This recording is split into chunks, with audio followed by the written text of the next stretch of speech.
নমস্কার, শুরু করছি যুক্তিতক্ক অনুষ্ঠান। আপনারা জানেন সপ্তাহের এই দিন এই সময়ে আমরা উপস্থিত হই এই যুক্তিতক্ক অনুষ্ঠান নিয়ে সমসাময়িক কোনো বিষয়ের ওপরে আলোচনা করার জন্য। সমসাময়িক বিষয়টা নিয়ে শুধু আলোচনাই থাকে না, তার ভবিষ্যৎ কি, কোন দিকে এগোচ্ছে সেগুলো নিয়েও কথা থাকে, থাকে যুক্তি, থাকে তক্ক। আজকের আলোচনার বিষয় ফুটবলের বিশ্বকাপ। হ্যাঁ, বাঙালি মানেই কিন্তু ফুটবল নিয়েই মাতামাতি। যেখানেই খেলা হোক, এর শীর্ষস্তরের খেলা ফুটবল, সেটা নিয়ে কিন্তু আমাদের মাতামাতির শেষ নেই। আমরা আগ্রহী, আমরা বোঝার চেষ্টা করি, তা নিয়ে আমরা তর্ক করি, তা নিয়ে আমরা যুক্তি দেখাই, সেই সব কিছুই থাকবে। ভারতীয় ফুটবল ও এবারের বিশ্বকাপ, ভারতীয় ফুটবলটা পরে আসবো, কিন্তু তার আগে এবারের বিশ্বকাপ, এই যে ফুটবলের মহারণ, এই মহারণে এত বছর পরপর হয়, তা নিয়ে কিন্তু আমাদের আগ্রহের শেষ নেই। এবং আমরা তাকিয়ে আছি এবারে কাতারে বিশ্বকাপ 2022 ফুটবলের কি হতে চলেছে। হ্যাঁ, কি হবে সেটা আমরা দেখব। আমরা এখন দেখতে পাই, সবাই পর্দায় তাকিয়ে থাকি, কিন্তু একটু যদি বুঝে নিতে পারি কে সম্ভাবনায় এগিয়ে আছেন, কোন প্লেয়ারটাকে বেশি করে দেখব, কোন খেলোয়াড়টাকে দেখব, বা যেটাকে পরিভাষায় বলা হয় ট্যাকটিক্যাল মুভ, মানে দশকে দশকে ফুটবলের তো অনেক পরিবর্তন হয়েছে। আসুন না একটু যদি জেনে নিতে পারি, তাহলে হয়তো আমাদের খেলা দেখতে, আনন্দ করতে, উপভোগ করতে সুবিধে হবে। তাই বিশ্বকাপ শুরুর অনেক আগেই আমরা হাজির করেছি বিশ্বকাপ আপনাদের সামনে। আমরা অত্যন্ত আনন্দিত। আজকে আমাদের অনুষ্ঠানে রয়েছেন বিশিষ্ট ক্রীড়া সাংবাদিক এবং ক্রীড়া সম্পাদক, দীর্ঘদিনের অভিজ্ঞতা সম্পন্ন রূপক সাহা। রূপকদা, এই অনুষ্ঠানে স্বাগত। আর একজনের পরিচয় দেওয়ার কোনো প্রয়োজন মনে হয় না, কিন্তু আমাকে তো দিতেই হবে। আমি কি বলবো, শুধু বলি বিশিষ্ট ফুটবলার মানস ভট্টাচার্য, ভারতীয় দলে খেলেছেন, আর কি করেছেন সবাই জানি। মানসদা, স্বাগত। শুধু খেলা নয়, খেলার কথাও শুনতে পারেন এবং বলেনও খুব ভালো, আমরা খুবই গুণগ্রাহী। আর রয়েছেন আরেকজন ফুটবলার এবং ফুটবলের কোচ, শ্রীমতী কুন্তলা ঘোষ দস্তিদার। অনেকগুলো বিষয় আসবে যেগুলো আজকে আলোচনা দরকার। ইস্ট বেঙ্গল মহিলা দলের কোচ হিসেবেই কুন্তলা দি আমাদের কাছে পরিচিত, তার নন, ফুটবলার হিসেবেও। কিন্তু আমরা দেখাতে চাইছি যে ফুটবলের অনেক রকম আঙ্গিক আছে, সেটাও আমাদের আলোচনায় থাকবে।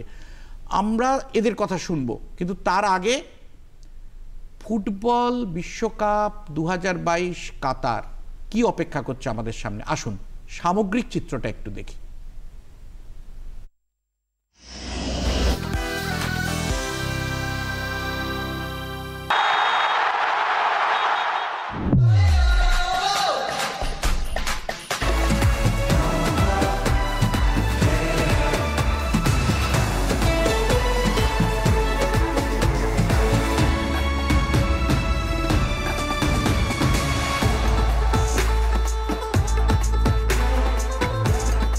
এই প্রথম মধ্যপ্রাচ্যে অনুষ্ঠিত হতে চলেছে বিশ্বকাপ ফুটবল। ফুটবল বিশ্বকাপের আয়োজনে রেকর্ড খরচ করছে কাতার। 1994 থেকে 2018 পর্যন্ত মোট 7টি ফুটবল বিশ্বকাপ মিলিয়ে যা খরচ হয়েছে, তার 4 গুণ বেশি খরচ হচ্ছে এবারের 22তম ফুটবল বিশ্বকাপে। 17,68,189 কোটি 67 লক্ষ টাকা, যা গত রাশিয়া বিশ্বকাপের তুলনায় প্রায় 17 গুণ বেশি। বিপুল এই খরচের কারণ হলো শুধু বিশ্বকাপের জন্য সেদেশে নতুন করে 8টি স্টেডিয়াম তৈরি হয়েছে।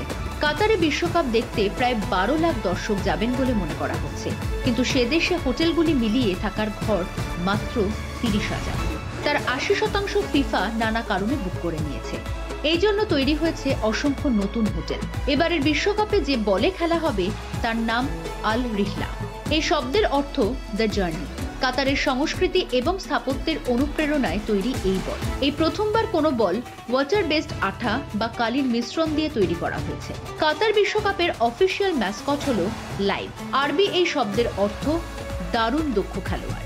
এক অদ্ভুত ম্যাসকট ভার্স থেকে সে আসে এবং সকলকে নিজের ওপর ভরসা করতে বলে। মানুষ না প্রাণী, ম্যাসকট আসলে কে তা নিয়ে রয়েছে দ্বন্দ্ব। এবারের বিশ্বকাপের অফিসিয়াল অ্যালবামের তৃতীয় গান লাইট দ্য স্কাইতে পারফর্ম করেছেন ভারতের নোরা ফাতেহি। যে 32টি দেশ এবারের বিশ্বকাপের মূল পর্বে খেলবে তার মধ্যে 2018তে অংশ নিয়েছিল 24টি দেশ।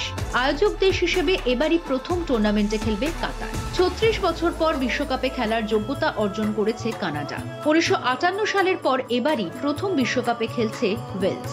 অন্যদিকে ইউরোপিয়ান চ্যাম্পিয়ন হওয়া সত্ত্বেও ইতালি যোগ্যতা অর্জন করতে ব্যর্থ হয়েছে। শুধু এবারই নয়, গতবারও মূল পর্বে উঠতে পারেনি 4 বারের বিশ্বকাপ জয়ী দেশটি।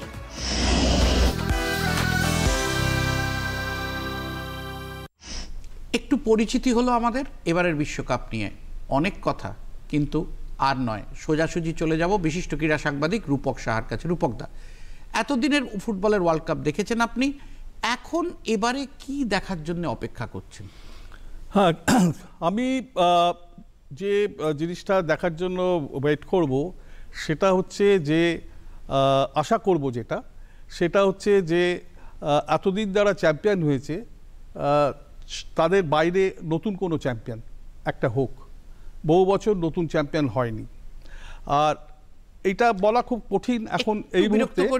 কিছু ভাবনা আছে, কিছু আমি বলছি যে নতুন কেউ চ্যাম্পিয়ন হওয়ার এটার পেছনে আমার এইটাই চিন্তা যে অনেক নতুন পরিস্থিতিতে খেলা হচ্ছে। নর্মালি খেলা হয় এটা হচ্ছে তোমার জুন জুলাই মাসে, সেটা হয়ে গেছে এবার নভেম্বরে।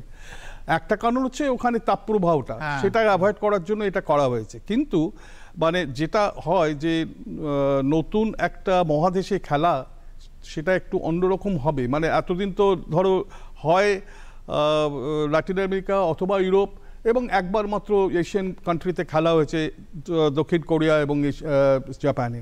কিন্তু এবারে একেবারে একদম আলাদা, মানে স্টেডিয়ামের বসে যারা খেলা দেখবেন তাদেরও এয়ার কন্ডিশনটা অন্যরকমভাবে হচ্ছে। মানে এক নর্মাল ওয়েদারে খেলাটা হচ্ছে না, এটাই একটা হচ্ছে।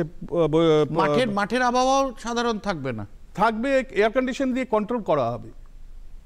মানে নর্মালি ওখানে 40 বা 50 ডিগ্রি সেলসিয়াস এটা হয়, তাপমাত্রা থাকে।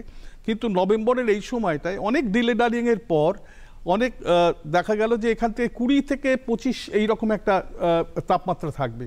কিন্তু সেটাও অনেক সময় কি হবে, মাঠে খেলার সময় অনেক অ্যাডজাস্ট করতে পারবে না, বিশেষ করে যারা ইউরোপ কান্ট্রি থেকে আসছে, বা তখন এদের এখন মানে অনেকটা ঠান্ডা আবহাওয়া ওখান থেকে আসবে। সেকেন্ডলি হচ্ছে যে ওদের নর্মাল সিজনটা যেটা, সেটা কিন্তু ব্যাহত হয়েছে।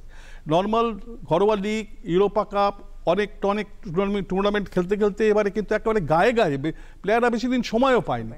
ফলে একেবারে নতুন কন্ডিশনে ওদের খেলতে হচ্ছে, যেটা আগে মে মাসে খেলা শেষ হয়ে যেত চ্যাম্পিয়ন্স লিগ, তারপরে 1 মাস সময় পেত, তারপরে খেলাটা আরম্ভ হতো ওয়ার্ল্ড কাপ। এবারে সেটা হচ্ছে না। সুতরাং এই অবস্থায় কারা কিভাবে অ্যাডজাস্ট করে, কারণ প্লেয়ার টিমগুলো অন্যান্য ক্ষেত্রে দেখা যায় যে 1 মাস আগে চলে যায় কাছাকাছি অঞ্চলটায়।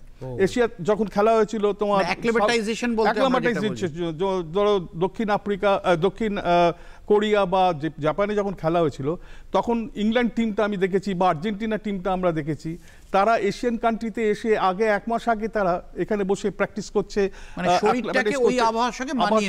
করে নিচ্ছে। সেই জিনিসটা কিন্তু এবার পেল না। কেননা দেখলাম, অবাক হয়ে দেখলাম যে ঘরোয়া লিগ এবং ইউরোপা কাপ এত ডিলে করে গেছে যে এখনো পর্যন্ত মানে ফিফাকে বাধ্য হতে হয়েছে যে 14 নভেম্বর অবধি টিম অ্যানাউন্স করার জন্য। ফলে আর কদিন থাকবে, 1 সপ্তাহ আগে টিমটা অ্যানাউন্স হচ্ছে। তো এই অসুবিধাগুলো প্রচণ্ডভাবে হবে। দ্বিতীয় যে জিনিসটা আমি দেখব যে নতুন কি টেকনিক্যাল বা ট্যাকটিক্যাল বিবর্তন হচ্ছে, কারণ প্রত্যেক 4 বছর অন্তর অন্তর, বিশেষ করে পাওয়ার গেম বা স্কিল কোনটা পাল্টাচ্ছে, ট্যাকটিক্যাল মুভ কতটা পাল্টাচ্ছে, এই ট্যাকটিক্যাল বিবর্তনটা কিভাবে আসছে। মানে তোমার ধীরে ধীরে আমি 58 সাল থেকে আমি যদি আমরা দেখি পরপর সেই ব্রাজিলের খেলার পর থেকে এই সামনে প্লেয়ার বেশি দেওয়া বা পেছনে প্লেয়ার বেশি নেওয়া, ডিফেন্স এবং অফেন্সের মধ্যে একটা ব্যালেন্স করা, এখন তো পুরো ব্যাপারটাই একদম অন্যরকম হয়ে গেছে। অতিরিক্ত ডিফেন্সিভ খেলা থেকে আস্তে আস্তে সরে না, এখন গোল হচ্ছে, অনেক বেশি অ্যাটাকিং খেলা হচ্ছে, নতুন বিবর্তন হচ্ছে ফুটবলে। তো এইটা কি চেঞ্জেস হলো, আমার মনে হয় প্রচুর কোচ তারা সারা বিশ্ব থেকে আসবেন এবং এইটা অবজার্ভ করতে আসবেন। আর থার্ডলি হচ্ছে যে টিমগুলো তোমার কি মনোভাব নিয়ে আসছে সেটা বলা খুব কঠিন এখনই। রূপকদা, এটা ঠিকই যে আপনি যেটার জন্য অপেক্ষা করছেন, সামগ্রিকভাবে ফুটবলের কি বিবর্তন ঘটছে, মানে একদম সেটা। তবে আমি একটা কথা বলবো, আপনি বলছিলেন নতুন দেশ, নিশ্চয়ই আপনার মাথায় কিছু না কিছু আছে। কোন দেশকে আপনি পাখির চোখ দেখছেন? শোনো, এখন এই মুহূর্তে না কোটি কোটি আছে, ভবিষ্যৎবাণী করার লোক আছে। তো পেলে থেকে শুরু করে বেকেনবাওয়ার পর্যন্ত আমি দেখেছি আমার অভিজ্ঞতায়, যা বলে মেলে না। ফলে এখন যেহেতু টিমটা এখনো হয়নি, অনেকগুলো ফ্যাক্টর আছে চ্যাম্পিয়ন হবে কে হবে না হবে। যেমন আমি অনেকগুলো ক্রাইটেরিয়া দেখেছিলাম। একটা হচ্ছে কোন গ্রুপে পড়েছে, গ্রুপটা তো বেরিয়ে গেছে, গ্রুপটা তো সবাই জানে, এখন তো কোনো অসুবিধা নেই, সবাই জেনে গেছে। কিন্তু অনেকগুলো ক্রাইটেরিয়া আছে এখন, যেমন ধরো ব্রাজিল টিমটা 8 তারিখে অ্যানাউন্স করেছে, এখনই ওইখানে টিম নিয়ে গন্ডগোল, ফেলিপি কেন নেই, অমুক কেন আছে, অমুকে দুজনে ইনজুরি, এইরকম টিমটা পুরোপুরি কি হবে, কি শেপ নেবে। ধন্যবাদ। এত আগে থেকে বলা মুশকিল আছে এটা। মানস দা, আপনি তো যাচ্ছেন এবারে, নিশ্চয়ই কিছু ভাবনা আপনার মাথায় আছে। আপনি নিজে মাঠের লোক, মাঠে খেলেছেন এবং খেলা শিখিয়েওছেন। আপনি কি দেখতে যাচ্ছেন, কি ভাবনা চিন্তা নিয়ে যাচ্ছেন, একটু আমাদের সঙ্গে ভাগ করে নিন। না, আসলে আমি কমেন্ট্রি করতে যাব, বাংলায় কমেন্ট্রি হবে। আমি মুম্বাই যাব, কাতার। এখন তো কমেন্ট্রির ইয়েটা তো ইয়েটাই চেঞ্জ হয়ে গেছে। তবে এই রূপকদা যে কথাগুলো বলছিল, এবারের বিশ্বকাপের সবচাইতে বড় বৈশিষ্ট্য যেটা আমরা যেটা দেখেছি, আগের বিশ্বকাপগুলোতে সব টুর্নামেন্টগুলো হয়ে যাওয়ার পরে রূপকদা যেটা বলল, 1 মাস পরেই এই টুর্নামেন্টটা শুরু হতো। এবারে যেটা হয়েছে, অলরেডি ইপিএল শুরু হয়ে গেছে, ইংলিশ প্রিমিয়ার লিগ খেলা হচ্ছে, লা লিগাও শুরু হয়ে গেছে। প্লেয়াররা কিন্তু একেবারে তরতাজা রয়েছে, সিজনের কন্ডিশনে। সিজনের শুরুতে খেলোয়াড়রা যেভাবে থাকা দরকার সেটা কিন্তু আছে। তার মানে এবারের প্রতিদ্বন্দ্বিতা কিন্তু খুব ক্ষুরোদার হবে আমার যেটা মনে হয়। টেম্পারেচারের কথা যেটা বলল দাদা, ঠিকই বলেছে। এমনভাবে মাঠগুলোকে তৈরি করা হয়েছে, টেম্পারেচারটা এমনভাবে রাখা হবে যাতে খেলোয়াড়দের খেলতে কোনো অসুবিধা না হয়। এবারের এই বিশ্বকাপে আরও একটা জিনিস যেটা আমাদের দেখার আছে, মাঝে 2 বছর করোনার জন্য অনেক খেলোয়াড় বা অনেক খেলা হয়নি, অনেক খেলোয়াড় খেলতে পারেনি, নতুন বেশ কিছু খেলোয়াড় এসছে। আর এবারে বিশ্বকাপে আরও একটা বড় বৈশিষ্ট্য, যেটা 1 মাস আগে টিম লিস্ট আসে, আমরা এখনও পর্যন্ত সব দলের কিন্তু টিম লিস্ট পাইনি। এটাও কিন্তু একটা বড় ব্যাপার। শেষ মুহূর্তে কিছু খেলোয়াড়, 26 জন করে খেলোয়াড় রেজিস্ট্রেশন হবে, সেখানে অনেক দেশ 21 জনের টিম পাঠিয়েছে, 5 জন করে এখনও বেশ কয়েকটা দেশ হাতে রেখেছে। সুতরাং শেষ মুহূর্তে হয়তো এগুলো ইনপুট হবে। এবারের বিশ্বকাপে সবচাইতে বড় বিষয় যেটা খুব কস্টলি হবে, যারা খেলা দেখতে যাবে তাদের পক্ষে কিন্তু জায়গা পাওয়া, থাকা, এটা কিন্তু একটা বড় সমস্যার ব্যাপার আছে, এবং অর্থনৈতিক দিকটাও কিন্তু কিছুটা ভাবাবে।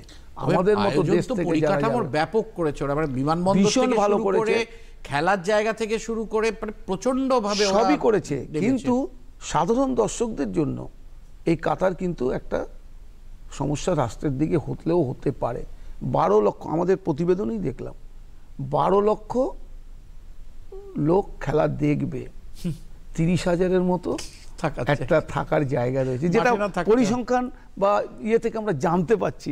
রূপকদা গেছে অনেকগুলো বিশ্বকাপ, রূপকদা জানে, বড় বড় দেশে হয়েছে। আজকের পেপারে দেখেছি ফিফার প্রেসিডেন্ট কিন্তু বলেছেন, কাতারে বিশ্বকাপটা দিয়ে আমি ভুল করেছি। তার মানে উনি এখন রিয়েলাইজ, হ্যাঁ, খেলার ঠিক আগেই তিনি আজকে এই কথাটা বললেন, আজকে একটা পেপারেই দেখলাম। হ্যাঁ, এবং উনি এখন বুঝতে পারছেন বিশ্বকাপটা একটা সাধারণ ব্যাপার নয়। ঠিক, সারা পৃথিবীর লোক আসবে, আমরা সবাই উন্মুখ হয়ে থাকি। 4 বছর পরে যখন এই টুর্নামেন্টটা হবে, নতুন নতুন খেলোয়াড় আসবে, নতুন নতুন দেশ আসবে। এই ওয়েলসের কথা বলছি, 1958-এ এরা খেলেছিল, তারপরে এবারে তারা খেলছে। এই দেশটার উপরও তো অনেক, কানাডাও খেললো অনেক দিন পরে। এবং সবচাইতে গুরুত্বপূর্ণ এবার যেটা রূপকদাকে তুমি প্রশ্ন করেছিলে, যে নতুন কোনো চ্যাম্পিয়ন, সবাই চায় যে নতুন টিম আসুক। আমিও চাই এই বেলজিয়াম টিমটা একটা ভালো জায়গায় আসুক, কারণ এই বেলজিয়াম টিমে এমন কিছু খেলোয়াড় রয়েছে, আমরা কি গতবার কেউ ভেবেছিলাম ক্রোয়েশিয়া ফাইনালে চলে আসবে, আমরা কিন্তু কেউ ভাবিনি রূপকদা। কিন্তু ধারাবাহিকভাবে যেভাবে রাকিটিচরা, মডরিচরা ফুটবলটাকে এগিয়ে নিয়ে গেছে, নতুনত্ব কিছু জিনিস আমরা পেয়েছি। আমরা কি কেউ প্রথমে ভেবেছিলাম এমবাপের ওই দৌড় ফ্রান্সকে ওই জায়গায় নিয়ে যাবে? আমরা কিন্তু কেউ ভাবিনি। আর এবারের বিশ্বকাপ আমাদের কাছে আরও বেশি আকর্ষণীয় রিগার্ডিং মেসি এবং রোনাল্ডো। সম্ভবত এবারই ওদের এটা শেষ বিশ্বকাপ, তাই ওদের যত অনুরাগী আছে, ওদের যারা ভালোবাসে, ওদের খেলা যারা পছন্দ করে, তারা চাইবে তাদের মহাতারকা। তুমি নেইমারের কথা বললে না? নেইমার তো ওদের থেকে অনেক পরে এসছে দাদা। নেইমারকে ওই জন্যই আমি ধরলাম না। এই দুজনের জনপ্রিয়তার কাছে নেইমারের জনপ্রিয়তা সেই জায়গাটায় কিন্তু আমি ধরছি না। এই জায়গায় ব্রাজিল একটা টিম গেম খেলে, ব্রাজিলে বেশ কিছু খেলোয়াড় আছে টিম গেম একটু কুন্তলা দিকে জিজ্ঞেস করব, আপনি কি দেখার অপেক্ষায় রয়েছেন এবারের বিশ্বকাপ নিয়ে? আপনার কি মন্তব্য? এবারে বিশ্বকাপের আমরা আলোচনা করছি যে যেহেতু টিম এখনও অ্যানাউন্সড হয়নি, আমরা এর আগে যখনই কাগজে কলমে পেতাম যে ফিক্সচার হয়ে গেছে, ফিক্সচার দেখেই আমরা করতাম, তাড়াতাড়ি করে দেখতাম যে কার সাথে কার খেলা হবে, কে কোয়ার্টার ফাইনাল, সেমিফাইনাল, ফাইনালে যাবে, একটা আন্দাজ করতে পারতাম। তো এই আন্দাজ করাটা এবার একটু মুশকিল হচ্ছে।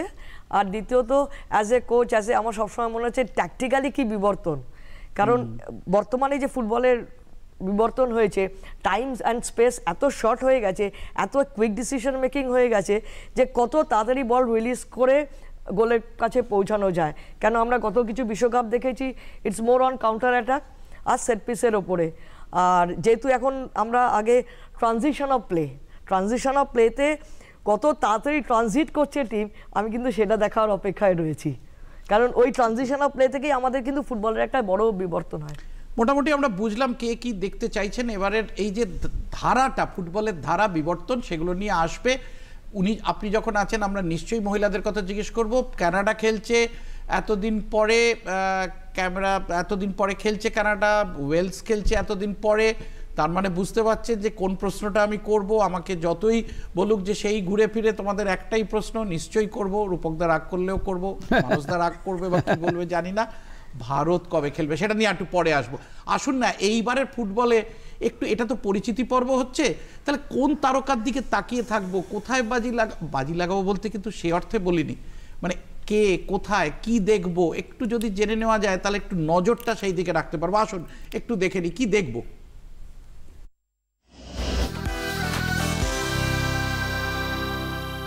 বিশ্বকাপে কোন দল ফেভারিট, এই আলোচনা উঠলে সব বিশ্বকাপের আগেই চোখ বুজে প্রথমেই উঠে আসে ব্রাজিলের নাম।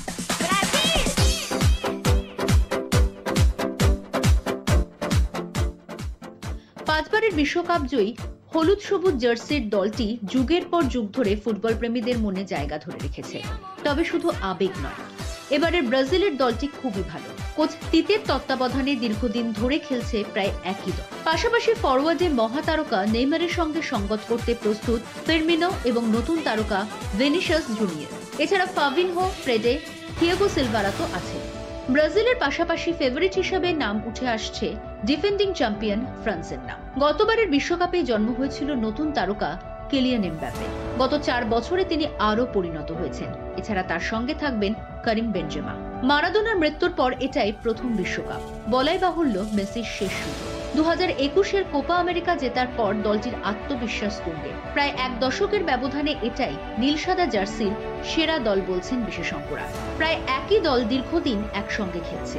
মেসি, দি মারিয়া, ডিবালাদের দিকে তাকিয়ে থাকবেন গোটা দুনিয়ার আর্জেন্টিনা ভক্তরা। অন্যদিকে গোল্ডেন জেনারেশন ধীরে ধীরে ভেঙে গেলেও কেভিন ডি ব্রুইনের বেলজিয়াম কিন্তু এবারও কাপ জয়ের অন্যতম দাবিদার।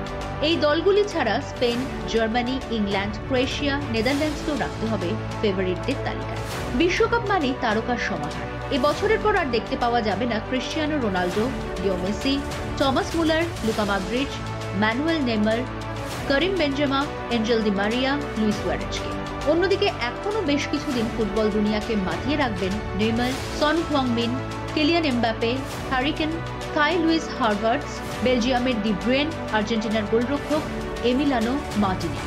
গত কয়েক বছরের নতুন তারকা হিসেবে উঠে এসেছে স্পেনের গাভি, ইংল্যান্ডের ডুডু বেলিংহাম, ব্রাজিলের ভিনিসিয়াস জুনিয়র, জার্মানির জামাল মুশিয়ালা, ফ্রান্সের অয়েলিয়া শুয়ামেনি এবং জাপানের মেসি তাকেফুসা বুবো।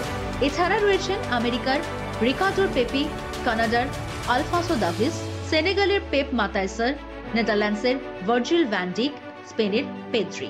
এছাড়া অজানা কোনো ফুটবলার তারকা হয়ে উঠতেই পারেন, আর সে কারণেই তো বিশ্বকাপের জন্য অপেক্ষা। অনেক তারকাদের আমরা ফিরে ফিরে দেখি, কিছু তারকার এবারের শেষ, কিছু নতুন তারকা আসবেন, কি দেখব, কার দিকে নজর রাখবো, একটু পরিচিতি পেলাম। আপনারা জানেন আমরা যখন এই স্টুডিওতে আলোচনা করি আমাদের সঙ্গে থাকেন আমাদের দর্শকরা, তারাই আমাদের কাছে সবচেয়ে বেশি গুরুত্বপূর্ণ। নমস্কার, কে বলছেন, কোথা থেকে বলছেন, কি বলছেন? দর্শকরা কিন্তু এখানে থাকেন না, থাকেন টেলিফোনে। নমস্কার, বলুন। হ্যালো, নমস্কার, বলুন। হ্যালো, হ্যাঁ বলুন, নমস্কার। বলছি যে সবাইকে প্রণাম বা নমস্কার জানিয়ে আরম্ভ করছি। মানুষদাকে আমি একটা কথা বলবো। মানুষদা আমাদের গর্ব, যেমন বড় খেলোয়াড়। মানুষদা শুনতে পাচ্ছ? ম্যাডাম কে বলছেন, কোথা থেকে বলছেন, একটু বলুন আপনার পরিচয়। আমি সেনগুপ্ত বলছি, সোদপুর থেকে। বলুন। হ্যাঁ মানুষদা, আমার মানুষদার কাছে একটা শুধু প্রশ্ন, সেটা হলো যে মানুষদা যখনই কমেন্ট্রি করেন সেইটা না এমন ভাবে শুনি যে খেলা না দেখলেও আমরা বুঝি খেলা কি হচ্ছে মানুষদা।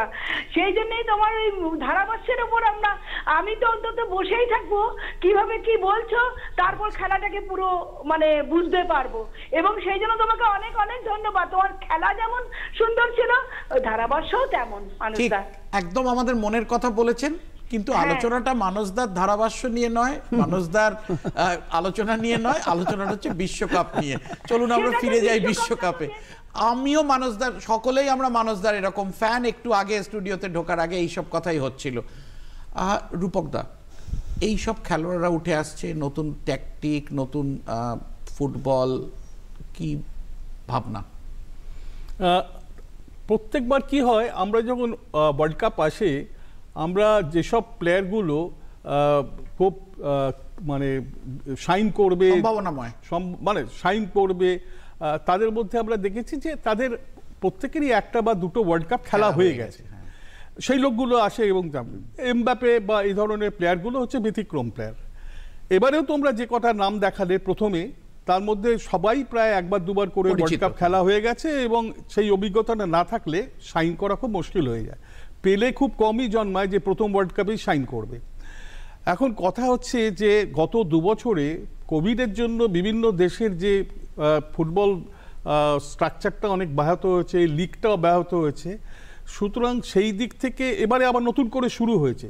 এখনই চট করে একটা ওয়ার্ল্ড কাপ স্ট্যান্ডার্ডের, ওয়ার্ল্ড কাপ মাতিয়ে দেওয়ার স্ট্যান্ডার্ডের এইরকম প্লেয়ার দেখা কিন্তু খুব মুশকিলের ব্যাপার হবে। হয়তো পাওয়া যাবে দুটো একটা।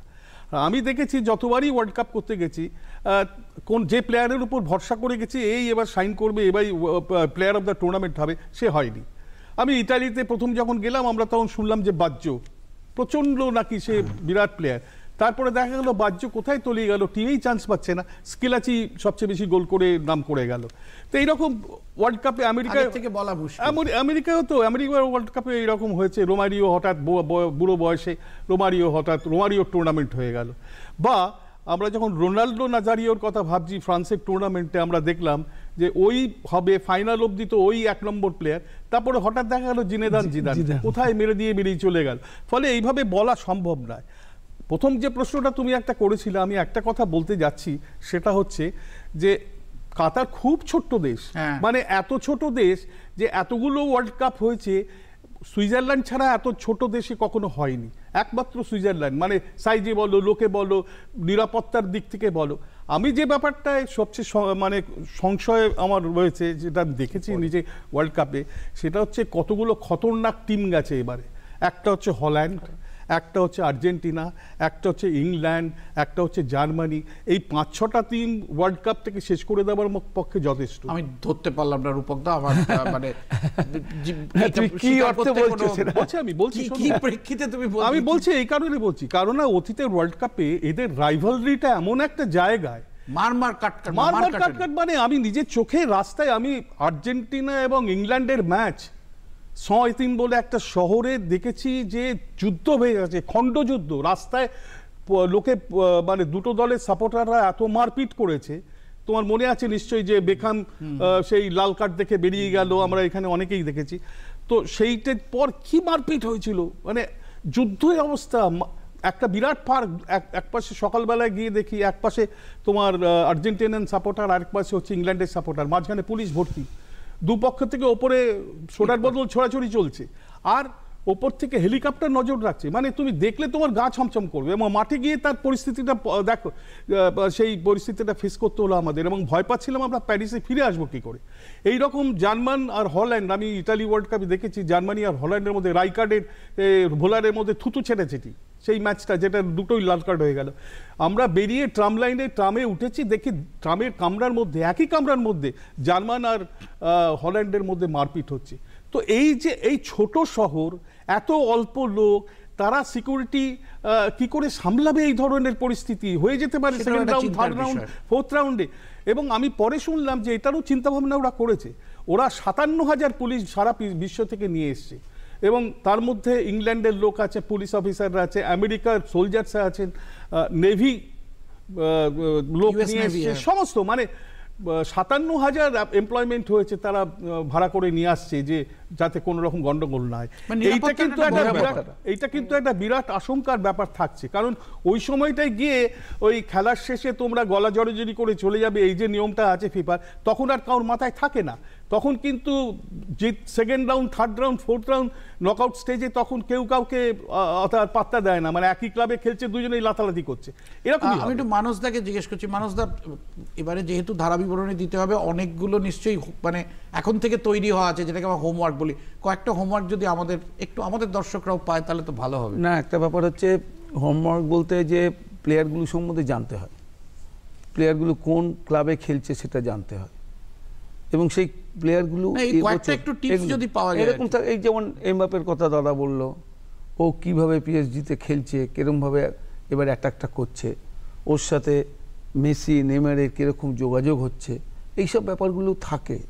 সবচাইতে গুরুত্বপূর্ণ যেটা, আরেকটা টিমের কথা দাদা বললো, ইংল্যান্ডের কথা আমি বলবো, এই টিমটা কিন্তু প্রভূত উন্নতি করেছে। ওদের টেকনিক্যালি আমি বলবো এবং ট্যাকটিক্যালি আমি বলবো, আন্ডার-17 ফুটবলটা যখন আমাদের এই শহরে হয়েছিল, আমরা ইংল্যান্ড দলটাকে দেখেছিলাম, ওদের যে কিক অ্যান্ড রান ফুটবল, এটা কিন্তু চেঞ্জ হয়ে গেছে। ওরা কিন্তু এখন মাটিতে বল রেখে খেলছে এবং গ্রাউন্ড পাসে খেলছে। যে ফুটবলটা স্পেন থেকে শুরু হয়েছিল, টিকিটাকা ফুটবল যেটা বললো, টুকটাক খেলে টেলে যাওয়া, এই ফুটবলটা কিন্তু সারা বিশ্ব এখন খেলছে। জার্মানি এটাকে পাওয়ার দিয়ে খেলছে, একটু পাওয়ারটাকে অ্যাডপ্ট করছে, স্পিড এবং পাওয়ার সেখানে অ্যাডপ্ট করেছে। তাই ফুটবলটা এত ভালো হচ্ছে। ফুটবল কিন্তু যে গতিতে হচ্ছে, যদি আমরা ভালো করে দেখি, আমার তো মনে হয় এবারের বিশ্বকাপ আমার মনে হয় খুব ভালো ফুটবল হবে। কারণ আমি প্রথমেই বলেছি, খেলোয়াড়রা কিন্তু একটা পুরো সিজন খেলে রেস্ট নিয়ে নতুন সিজন শুরু করেছে। একদম সিজনের প্রথম দিকে প্লেয়াররা যেরকম থাকে, মানে আমরা যেটাকে বলি টপ ফর্মে আছে, টপ ফর্মে প্রত্যেকটা নামী খেলোয়াড়রা টপ ফর্মে আছে।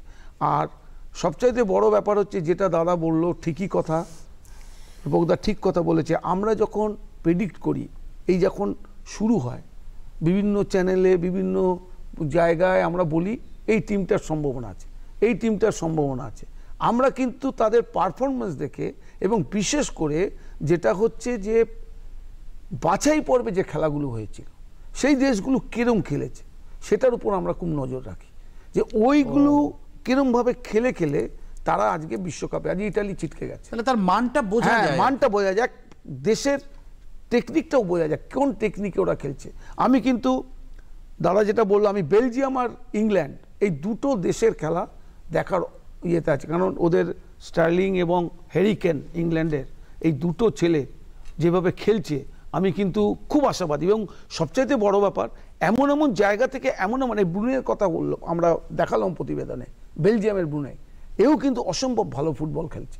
তো এরকম নতুন কিছু তারকা দেশে গিয়ে আসে।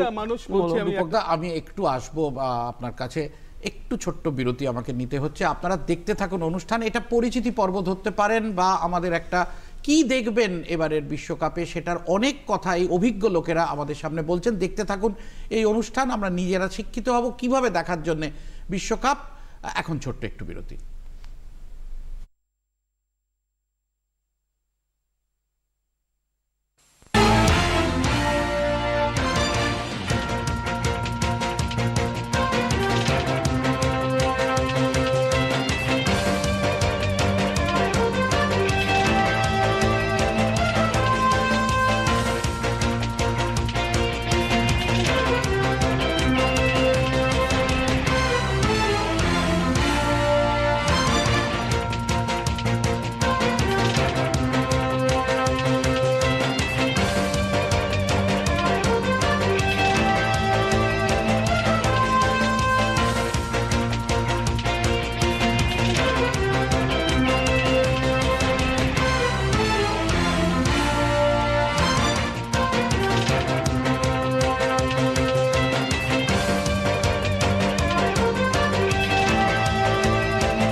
আজকেই বলেছি। ফিরে আসছি যুক্তিতক্ক অনুষ্ঠানে। আপনারা আস্তে আস্তে কিছু কথা শুনতে পেয়েছেন। ফুটবল নিয়ে আলোচনা, 3 জন বাঙালি বসে আছে, 4 জন আলোচনা হবে না। এর মধ্যে আমরাও খবর দেখতে দেখতে অনেক আলোচনা করেছি। আমাদের একজন দর্শক রয়েছেন, তাকে একটুখানি অপেক্ষা করতে অনুরোধ করব। তার আগে রূপকদা কি একটা বলতে যাচ্ছিলেন, দীর্ঘদিনের সাংবাদিক সম্পাদক, ফলে রূপকদাকে আটকে রাখা। না, আমি যেটা বলতে যারা জানেন না, রূপকদা কিন্তু খেলার মাঠেও একেবারে মানে পেছন থেকে বল নিয়ে সোজা গোলের দিকে চলে যান। আমাদের সাংবাদিক ফুটবলে রূপকদা কিন্তু আমাদের অনেকের কাছে খুব ভীতি। রূপকদা, আরেকটা খুব খারাপ জিনিস আছে সাংবাদিক ফুটবলে, যে আমি একমাত্র সাংবাদিক যে লাল কার্ড দেখেছিলাম। তো যাই হোক, আমি যে কথাটা বলতে যাচ্ছি, লোকে বলে রেফারি অ্যাসোসিয়েশনের বিরুদ্ধে কিছু লিখেছিলেন বলে সেই জন্য ওরা না, আমি একজনকে গালাগালি দিয়ে ফেলেছিলাম, আরো মারাত্মক অভিযোগ। তো যেটা আমি বলতে যাচ্ছিলাম সেটা হচ্ছে যে মানুষ একটা কথা বলল, সত্যি খুব মানে ঠিকই কথা। কারণ এবারে লিগটা সবে শুরু হয়েছে বিভিন্ন দেশে, প্রত্যেক দেশের প্লেয়াররা খুব তরতাজা আছে। এখানেও আবার একটা অশান্তি আছে যে তারা তো ক্লাবের হয়ে যেভাবে তৈরি হয়েছে, যে ইউনিটিটা তৈরি হচ্ছে, যখন তারা দেশের হয়ে খেলতে যাচ্ছে সেই ইউনিটিটা তখন অন্যরকম হয়ে যাচ্ছে। বিভিন্ন ক্লাবের লোকগুলো এসে একটা টিম করেছে, যদিও তারা অনেক বড় প্লেয়ার এবং অ্যাডজাস্ট করে তারা মানে খুব দ্রুত তারা টিম হয়ে যেতে পারবে, সেটা সম্পর্কে কোনো সম্ভব মানে দেশের দল হিসেবে দীর্ঘদিন অভ্যাস করাটা একসঙ্গে টিম সেইটা আমি কতখানি সেটা কার্যকর হবে সেটাও কিন্তু এবার খেলতে খেলতে চলে আসে। একদিকে ফর্ম আছে, কিন্তু এদিকে এদের সঙ্গে বোঝাপড়াটা কতটা হবে, মাঠে বোঝাপড়াটা একটা বড়। এই জায়গাটা আমার একটা কথা বলার আছে। এই যেমন তুমি ইংল্যান্ড টিমটার সম্বন্ধে বলছিলে, ফোর্ডেন মাঝমাঠের এই খেলোয়াড়টা, বা তোমার স্টার্লিং এবং হ্যারিকেনের অনেকগুলো গোল হয়ে গেছে, 51টার উপর গোল হয়ে গেছে। এই ছেলেটা, এরা যে ফুটবলটা খেলছে, আমি তো খেলা দেখছি, যেভাবে ওরা মানে ক্লাব ফুটবলে ওরা নিজেদের মেলে ধরছে, এবং একটা বোঝাপড়া কিন্তু ওদের মধ্যে তৈরি হয়ে যাবে, এটার জন্য কোনো অসুবিধা হবে না।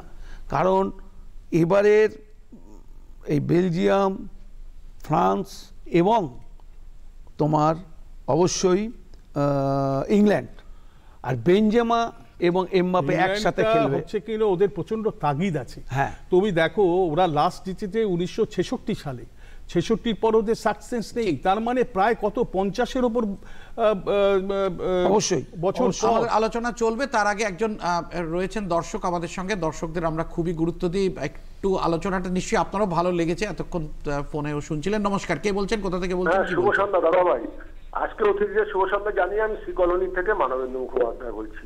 আজকে অতিথিদের কাছে আমার এটাই জিজ্ঞাসা, বিশ্বকাপের তারকা খচিত ফুটবলাররা চুক্তিবদ্ধ ক্লাবে যে উজ্জীবিত প্রাণবন্ত ফুটবল খেলে থাকেন, দেশের যখন প্রতিনিধিত্ব করেন বিশ্বকাপে, তখন সেই ভূমিকাটা আমরা দেখতে পাই না কেন?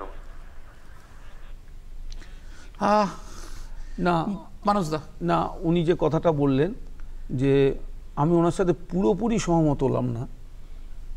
প্লেয়ার দেশের হয়ে এসে খেলছে না, এটা কিন্তু অনেক প্লেয়ার দেখা গেছে ক্লাবের হয়ে ভালো খেলেনি, কিন্তু দেশের হয়ে কিন্তু দারুণ ফুটবল খেলেছে। রূপকদাই এখানে আছে, অনেক উদাহরণ আছে। তবে প্লেয়ার যখন দেশের হয়ে জার্সি পরে নামে, দেশের হয়েই তার সেরাটা দেওয়ার চেষ্টা করে। এখানে একটা প্রবলেম যেটা আছে, একটু আগে যেটা আমরা আলোচনা করছিলাম, কম্বিনেশন, বোঝাপড়া। আমার সাথে রূপকদার বা কুন্তলার বোঝাপড়াটা মাঠে কিরকম হবে, ও হয়তো লিভারপুলে খেলে, দাদা হয়তো খেলে রিয়াল মাদ্রিদে, আমি হয়তো বায়ার্নে খেলি। এই বোঝাপড়াটা কোচের কাজ, যে এই তিনজনকে কিভাবে আমি একটা সুতোর মধ্যে আনবো এবং কিভাবে। এই ভদ্রলোক যেটা বললেন সেটা আমি মানুষের সঙ্গে একমত, যে এটা হয় না। দেশের হয়ে যদি তুমি ভালো খেলো, তাদের কিন্তু তুমি ক্লাব পাবে, ক্লাব ফুটবল। আজকে এমবাপেকে কেউ চিনতো না, গতবারে ফ্রান্সের ওর খেলাটা দেখে, ওই বিখ্যাত দৌড় দেখে, তারপর কিন্তু পিএসজি ওকে যথাযথ মূল্য দিয়ে নিয়ে গেছে, এবং আজকে যা ও পয়সা পাচ্ছে সেটা মানে বলার মতো নয়, এত হাই। আমি জিজ্ঞেস করছি, হ্যাঁ আপনি তো কোচিং করেন, ফলে এবার আপনি কোচেদের দিকেও তো তাকাবেন। আমরা তো কোচেদের দেখেছি, কোচেরাও তো ফুটবলে, আধুনিক ফুটবলে কোচেদের ভূমিকা কিন্তু মানে ক্যাপ্টেনের থেকেও কোচ নির্ভরও তো আমরা বলি অনেক সময়। এই ব্যাপারে আপনার কি? এর আগে সূত্রটা ধরেই বলছি, কারণ দেশের নিয়ে খেলা নিয়ে যে it's very important that team combination যতক্ষণ না হয় ভালো খেলা যায় না। কারণ এই বিশ্বকাপের প্রাক্কালে আমরা দিন 15-20 পাই, যেখানে আমরা বিভিন্ন ক্লাব থেকে এসে আমরা নিজেদেরকে টিম কম্বিনেশন করে তারপর খেলি। এবং কোচ হচ্ছে একজন ইনফর্মার, সে ইনফরমেশন দেন হাউ টু প্লে, ট্যাকটিক্যাল মুভমেন্টগুলো আমরা ইনফর্ম করে থাকি, আর সেই ট্যাকটিক্যালি খেলাটা হচ্ছে কি না সেটা প্লেয়াররা মাঠে গিয়ে খেলবে। এবং আমরা কিন্তু আজ কোচেসরা, আমি প্রথম থেকে বলছি যে কী ধরনের ট্যাকটিক্স করতে যাচ্ছে খেলাটা সেটা কিন্তু আমরা অবজার্ভ করব, কারণ এটা কিন্তু সবচেয়ে ইম্পর্টেন্ট ব্যাপার। কেন বলছি, গেম এভলভিং হচ্ছে, এটা তো খেলার থেকে খেলাতে তার উপরে আমার একটা হচ্ছে কথা হচ্ছে স্ট্র্যাটেজি, ও ভালো জানবে। একটা হচ্ছে স্ট্র্যাটেজি, তুমি অপোনেন্ট যা খেলছে তার এগেনস্টে তুমি কি কাউন্টার করবে, হচ্ছে তোমার স্ট্র্যাটেজি। আর ট্যাকটিক্স হচ্ছে তুমি তোমার মতো কি পদ্ধতিতে খেলবে, সেটা হচ্ছে ট্যাকটিক্স। অনেকে আমরা গুলিয়ে ফেলি এই ব্যাপারটা। যে কথাটা কুন্তলা বলতে চাইছে যে এইটা কিন্তু খুব ডিসাইড করা মুশকিল হয়ে যায়। যে প্রথম ম্যাচটা আমি খেললাম হল্যান্ডের সঙ্গে, হল্যান্ড যে ট্যাকটিক্সে খেলবে, আমি কি স্ট্র্যাটেজি নেব, সেইটা কিন্তু আমার কোচ ডিসাইড করবে, এবং সেটা যে সুচারুভাবে করতে পারবেন সেই টিম কিন্তু সে এগোবে, নাহলে কিন্তু সে ছিটকে যাবে। এইখানেই কোচের ভূমিকা, এইখানেই কোচের ফরমেশন অফ প্লে, যে উনি ও কি ফরমেশনে খেলছে, সেই ফরমেশন এগেইনস্ট আমি আমার, কেন প্রত্যেকটি টিমই যখন আমরা তৈরি করি আমরা একটা স্ট্র্যাটেজি নিয়ে আসি এই ফরমেশনে খেলবো, কিন্তু অপোনেন্ট যদি সে ফরমেশনটার সাথে আমাকে তার এগেইনস্টে লড়াই করতে হবে। তো ফরমেশন প্রতি মুহূর্তে আমাদের খেলার মধ্যে চেঞ্জেস হয়ে যাচ্ছে। আমরা যদি আজকে 4-3-3 ফরমেশনে খেলি কোনো টিম, সেই যদি অপোনেন্ট দেখি 4-2-3-1 খেলছে, সেখানে আমার কতটা প্লেয়ার বাড়াতে হবে এই ফরমেশন চেঞ্জেসের জন্য, সেই চিন্তাভাবনাগুলো কিন্তু আমাদেরকে করতে হবে। ধন্যবাদ। আমি আর এখানে কোচের ব্যাপারে তুমি জিজ্ঞেস করলে না, হ্যাঁ, আমি 32টা টিমের কোচেদের লিস্ট আমি দেখছিলাম, তাতে ধরো আমরা ধরেই নিই, মানে এটা ধরা উচিত কিনা আমি জানি না, মানুষ বলবে, আমরা ধরেই নিই যে ওয়ার্ল্ডের যে বেস্ট ফুটবল কোচগুলো তারা ক্লাব দেয়, ক্লাবে চলে যায়। জাতীয় দলের কোচ হচ্ছে ক্লাব থেকে চলে এসছে, এইরকম লোকগুলো হচ্ছে জাতীয় দলে আসে, কিন্তু তারাও যে খারাপ কোচ তা নয়, তারাও মানে অত্যন্ত বড় বড় কোচ। তো সেই কোচের নামগুলো আমি যেগুলো দেখছিলাম তাতে কিন্তু সেই রকম বিখ্যাত, মানে ধরো 3-4টে ওয়ার্ল্ড কাপ বা 2-3টে ওয়ার্ল্ড কাপ আগে যে লিস্টগুলো আমরা দেখতাম, সেই একটা ব্যাচ, একটা জেনারেশন কোচ কিন্তু তারা নেই। এখন অনেক নতুন কোচের নাম আমরা দেখতে পাচ্ছি এই টিমগুলোতে। তাদেরও তো একটা চাহিদা আছে, তাদেরও একটা ইচ্ছা আছে, ক্ষুধা আছে। সুতরাং এখানে এই যে আমরা ট্যাকটিক্স বা ফরমেশন যে কথাগুলো বলছি, তারাও ইমপ্লিমেন্ট করার চেষ্টা করবে, তারাও নতুন কিছু চিন্তাভাবনা নিয়ে আসছেন। ঠিকই। আমি একটু মানসদার কাছে জানতে চাইছি, প্রত্যেকবারই বিশ্বকাপে, প্রত্যেকবার না হলেও কিছু কিছু নিয়মের পরিবর্তন হয়, এবারে কি নতুন কোন নিয়ম যেটা আমরা একটু খেয়াল রাখবার, নিয়ম কি বদল হয়েছে বা হতে চলেছে? মানে ওই বদলি খেলোয়াড় বোধহয় বেড়ে গেছে, 5টা খেলোয়াড় আমরা বদল করতে পারবো, এটা একটা অ্যাডভান্টেজ আছে। এটা করোনার পর থেকেই এই ব্যাপারটা করা হয়েছে, দমের জন্য বা কিছু না, এটা ওই করোনা। হ্যাঁ, এরিকসনের একটা ঘটনা আমরা দেখেছিলাম, এরিকসন তো প্রায় মরেই যাচ্ছিল মাঠে, এবং তাকে টিমেও নিয়েছে, ডেনমার্ক তাদের দলে ফিরিয়ে এনেছে।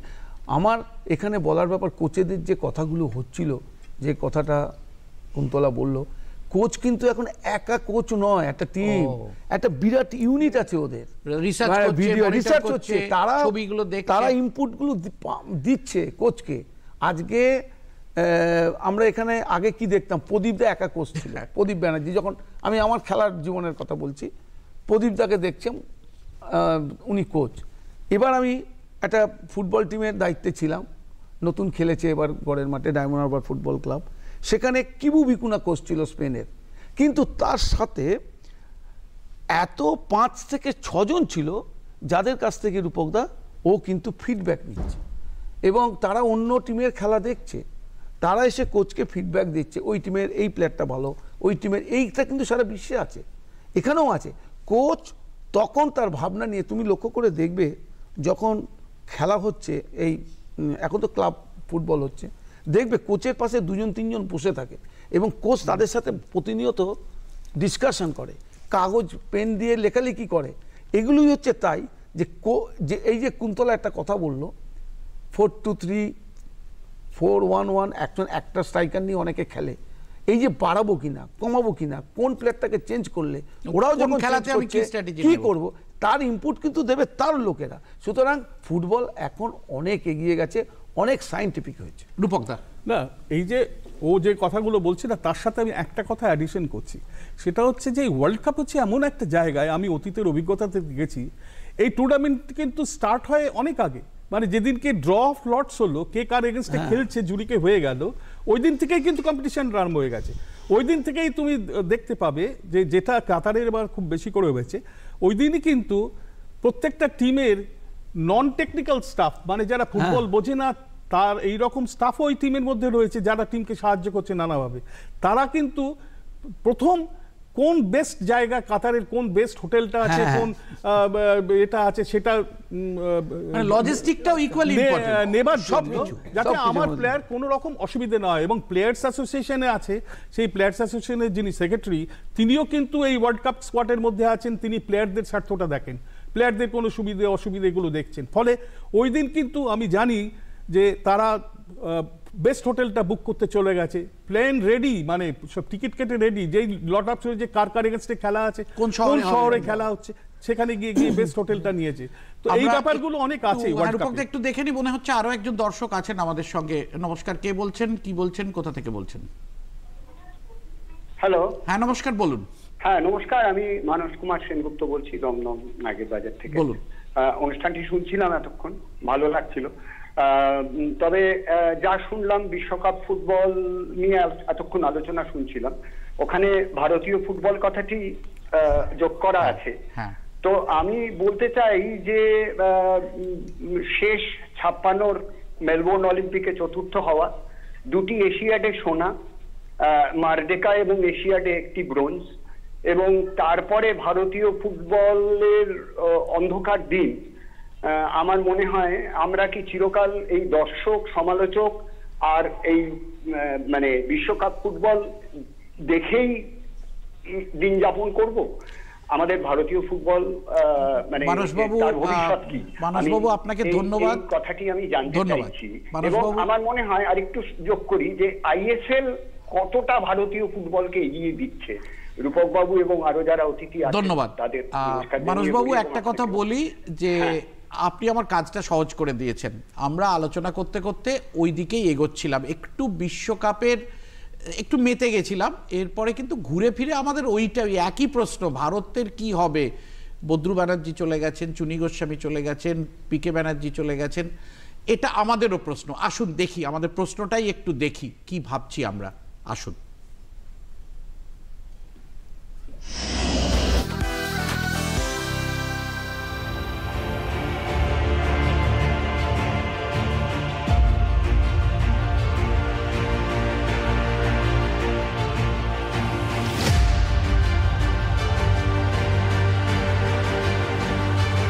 সেই কবে থেকে আমরা শুনে আসছি 1950 সালে যুদ্ধবিধ্বস্ত বিশ্বকাপে খেলার সুযোগ পেয়েছিল ভারত, কিন্তু জুতো পরে খেলার অভ্যাস না থাকায় দল পাঠানো হয়নি।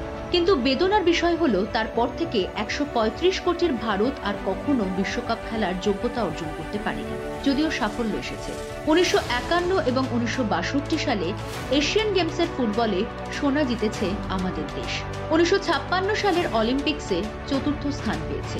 1964 সালের এশিয়ান AFC কাপে হয়েছে রানার আপ। এছাড়া সাফ গেমসে 1 ঝাঁক সোনা, বাংলাদেশের মতো 2-1টা খুচরো প্রতিযোগিতায় জয়ের মতো সাফল্য এসেছে কিছু, কিন্তু ওইটুকু। 135 কোটির দেশ আপাতত বিশ্ব ফুটবলের ক্রমতালিকায় 106 নম্বরে, এশিয়ায় 17। আসলে বাংলায় ফুটবল যতই জনপ্রিয় হোক না কেন, বডি কন্ট্যাক্ট এই গেমটি কেরল, গোয়া, বাংলা, পাঞ্জাব, মহারাষ্ট্র, উত্তর পূর্ব ভারতের মতন কয়েকটি পকেট ছাড়া দেশে ছড়ায়নি সেভাবে। সাম্প্রতিককালে নানা চেষ্টা চলছে পরিকাঠামো ভালো করার। চালু হয়েছে পেশাদার ফুটবল লীগ, এদেশে আয়োজিত হয়েছে অনূর্ধ্ব 17 বিশ্বকাপ ফুটবল। কিন্তু বিশ্ব ফুটবলের দিকে চোখ রাখলেই বোঝা যায় ভারত সেই মান থেকে এখনো অনেক দূরে।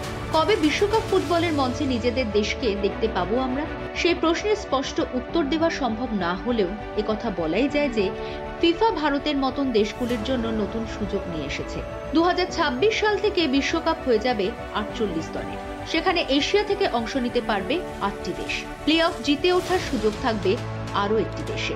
বর্তমানে এশিয়া থেকে 4টি দেশ খেলে, সেই সুযোগ কি কাজে লাগাতে পারবে সুনীল ছেত্রীদের দল? মানসবাবু, আপনি দেখলেন যে আমাদেরও প্রশ্ন ছিল এটা, সরাসরি চলে যাব রূপকদার কাছে।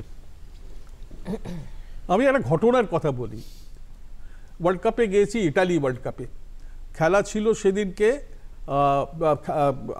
খেলার আগের দিন প্রেস কনফারেন্স ছিল সেদিনকে, ইটালি ভার্সেস আয়ারল্যান্ড। সে বছর আয়ারল্যান্ডের কোচ ছিলেন হচ্ছে জ্যাকি চার্লটন, মানে 66-এ যিনি ইংল্যান্ড টিমকে চ্যাম্পিয়ন করেছিলেন তার প্লেয়ার। তো প্রায় 1000-2 সাংবাদিক ছিল ওই প্রেস কনফারেন্সে। তো নানা রকম আলোচনা হচ্ছে, এবং সে বছর আয়ারল্যান্ড একটা নতুন টেকনিকে খেলছিল, লং বল গেম, মানে তলা থেকে লং বল ফেলে একজন লম্বা প্লেয়ার দাঁড় করিয়েছে, সে বল রিসিভ করছে, গোল করছে। তো এই খেলাটা দেখতে ভালো লাগছিল না, মানে চোখে দেখতে ভালো লাগছিল না, ড্রিবলিং নেই, কিছু নেই, পাসিং নেই, কিছু নেই। তো সবাই প্রশ্ন করছে, আমারও মনে হলো আমিও ওয়ার্ল্ড কাপে এসে আমিও বিরাট সাংবাদিক হয়ে গেছি। আমি একটা প্রশ্ন করেছিলাম যে আপনি যে সিস্টেমে, যে স্টাইলে ফুটবলটা খেলাচ্ছেন, লং বল গেম, এটা আমাদের দেখতে ভালো লাগছে না। এইরকম কেউ যে প্রশ্ন সরাসরি করতে পারে, আমি হচ্ছি মানে কি বলবো, বোকা। উনি আশাই করেননি। উনি মানে জাস্ট আমার দিকে এরকমভাবে প্রচণ্ড ক্রুদ্ধ চোখে আমার দিকে তাকিয়ে কয়েক সেকেন্ড তাকিয়ে আমায় জিজ্ঞেস করলেন, আপনি কোন দেশ থেকে এসছেন? তাই বললাম ইন্ডিয়া থেকে। তিনি বললেন যে আপনাদের টিম যেদিনকে ওয়ার্ল্ড কাপে খেলবে সেদিনকে আপনার এই প্রশ্নের উত্তরটা দেব।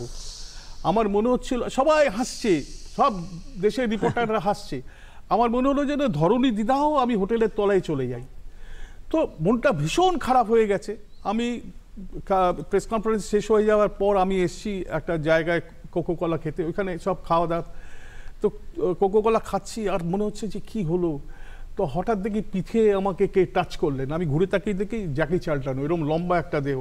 আমাকে বললো তোমার খুব খারাপ লেগেছে কথাগুলো? আমি বললাম হ্যাঁ, খুবই খারাপ লেগেছে। বললো তুমি এক কাজ করো, আমাকে এই ধরনের প্রশ্ন না করে তুমি তোমার দেশের ফুটবল কর্তাদের গিয়ে জিজ্ঞেস করো, তোমার ফুটবল প্লেয়ারদের গিয়ে জিজ্ঞেস করো যে তারা কেন কোয়ালিফাই করতে পারছে না। কোয়ালিফিকেশন রাউন্ডটা তো খেলো তোমরা, কেন করতে পারছে না? তোমরা চাপ দাও, দরকার হলে বলো আমাদের মতো কোনো কোচ নিয়ে যেতে, এইরকম বলো।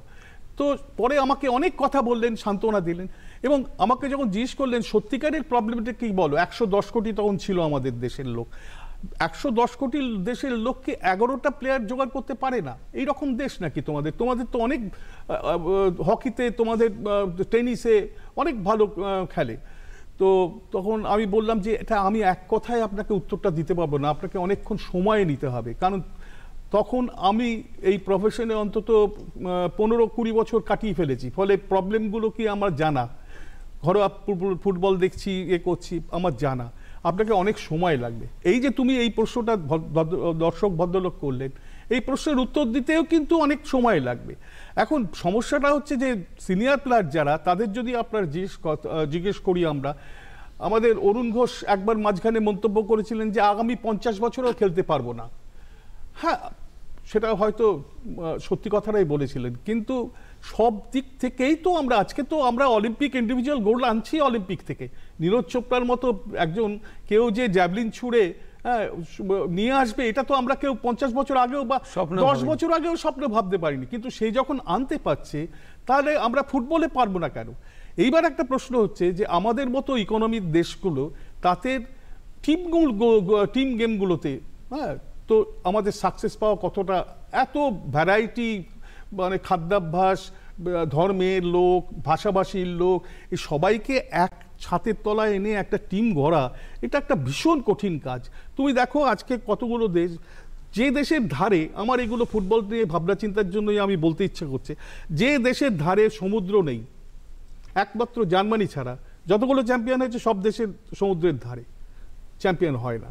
যে দেশ কমিউনিস্ট দেশ, তারা কিন্তু কখনো চ্যাম্পিয়ন হয় না। রাশিয়া অত খরচা করলো লাস্ট ইয়ার, কোথায় তাদের পারফরমেন্স? হয় না। অনেকগুলো আছে নৃতাত্ত্বিক দিক থেকে। আমি একটু মানুষদের কাছে জানতে চাই। না, আসল কথা যেটা উনি করেছেন, এই প্রশ্নটা আমাদেরও শুনতে হয়। তবে আমি বলবো আমরা যে জায়গাটায় পিছিয়ে আছি, সব আর আগে বলবো হেলথ। আমাদের শরীরটার গঠন যেরকম, আমরা হয়তো 70-75 মিনিট পর্যন্ত খুব একটা ভালো ফুটবল খেলে দেবো, ও তারপরে আমাদের হেলথ পারমিট করে না। এই যে এন্ডিওরেন্স লেভেলটা অনেক কম থাকে, ইনফ্রাস্ট্রাকচার আমাদের সেইভাবে তৈরি হয়নি। আমরা ছোটোবেলা থেকে যে ফুটবলটা খেলে এসেছি, ছোট থেকেই আমাদের বিল্ড আপ করা হয়নি সেইভাবে। হেলথ বিল্ড আপটা যদি আরও ভালো হতো, আরও যদি সায়েন্টিফিক হতো, নিশ্চয়ই আমরা একটা জায়গায় পৌঁছতে পারতাম।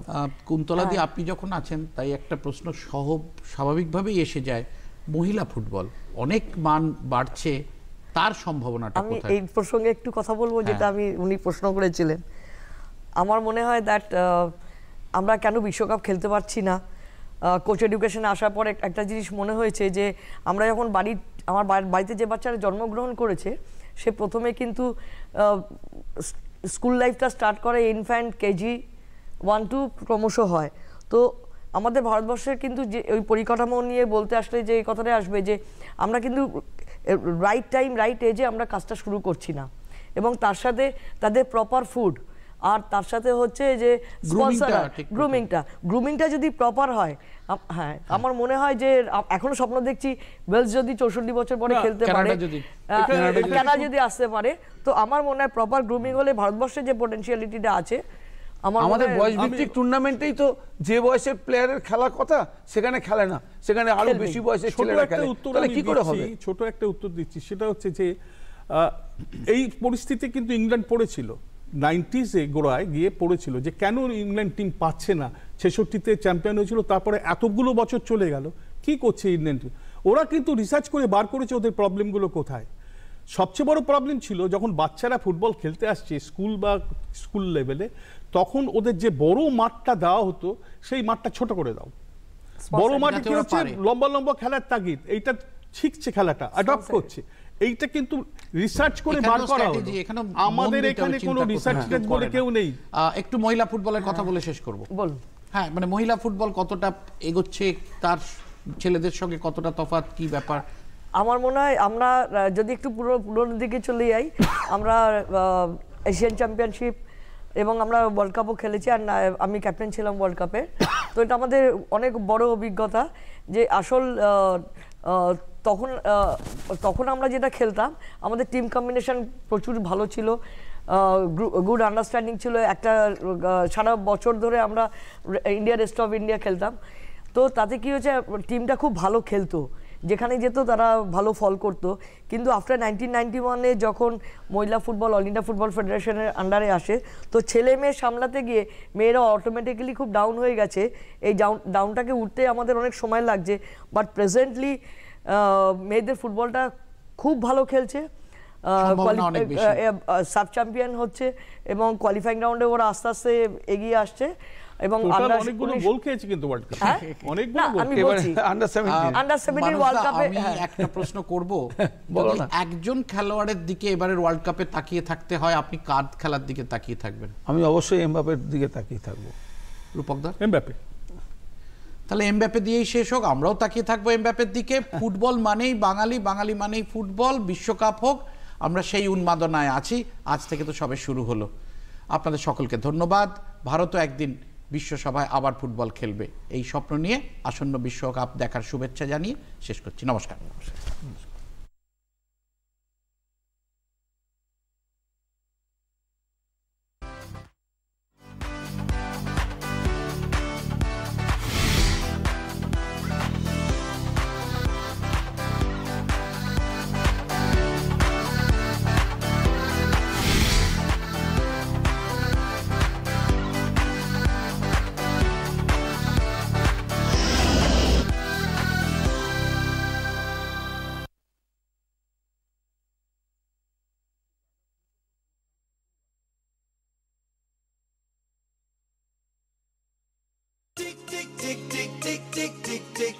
कसम ये खाए रे, टिक टिक टिक टिक टिक टिक टिक टिक, प्लास्टिक टिक ना पाए रे, टिक टिक टिक टिक टिक टिक टिक टिक, कसम ये खाए रे, टिक टिक टिक टिक टिक टिक टिक टिक, प्लास्टिक टिक ना पाए रे।